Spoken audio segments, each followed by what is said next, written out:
So hello guys, स्वागत आहे तुमचं आजच्या परत एक न्यू मराठी छोटंसं ब्लॉगमध्ये. आणि आजच्या ब्लॉगमध्ये आपण जात होतो बैलांचं चारा घ्यायला आणि हे दोर पाहू शकता माझ्या हातात. तर मग आपल्याला जायचं आहे आता तिथं आणि आपण फार दूरून घरापासून फार लांब होतो, त्याच्यामुळे मग आपण इथं आलो आता. आणि तिथं काही आई दोरावर चारा टाकत होते आणि मी काही तिकडे पोहोचून येत होतो. तर मित्रांनो, शेवटचं थोडंसं राहिलं होतं आणि तेव्हा ब्लॉग काढायला स्टार्ट केलं मी. आणि मित्रांनो, इथं गाडी येत नव्हती, त्याच्यामुळे नाही तर मी गाडीवरच वाहून घेतलं असतं. तर मग थोड्या वेळात बांधायला चालू केलं. तर पाहू शकता मित्रांनो, इथं मी काय एकाच हाताने ओढत होतो आणि थोड्या वेळात बांधून घेतला आणि मग एक ओझ आईच्या डोक्यावर ठेवून दिला आणि तिला पुढे काढून दिलं. तर मग नंतर आपल्याकडे पण एक होता आणि मला तर हे फारच वजन वाटत होतं आणि ते सुकलेलं होतं. तरी पण मित्रांनो, शेवटचं होतं, त्याच्यामुळे मी एकदाच बांधून घेतलं. तसंच कसं तरी उचलतो बरं मी आणि मग काय तुम्हाला सांगतो. तर मग थोड्याच वेळात पाहू शकता मित्रांनो, मी तिथं उभा राहून गेलो आणि काय माझी तर हिंमतच नव्हती, पण थोड्या वेळात उचलून घेतलं कसं तरी करून आणि मग निघालो घराकडे. तर मग मित्रांनो, पाहू शकता आपल्याला हे आपलं घर नव्हतं, आपलं घर याच्यापेक्षा अजून मागेच होतं. तर मित्रांनो, आपण चालत होतो पायी पायी आणि आजूबाजू पाहू शकता मित्रांनो, तिकडे गहू वगैरे पेरलं होतं आणि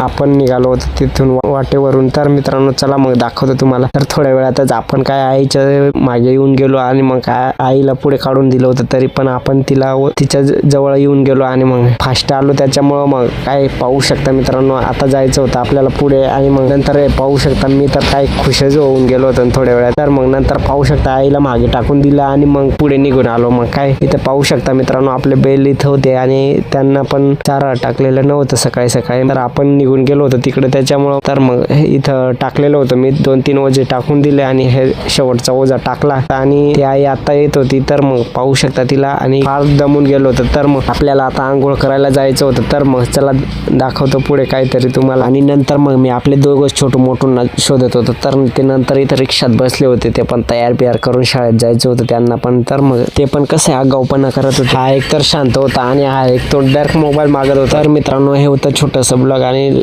ब्लॉगला लाईक, सबस्क्राईब, शेअर करायला विसरू नका.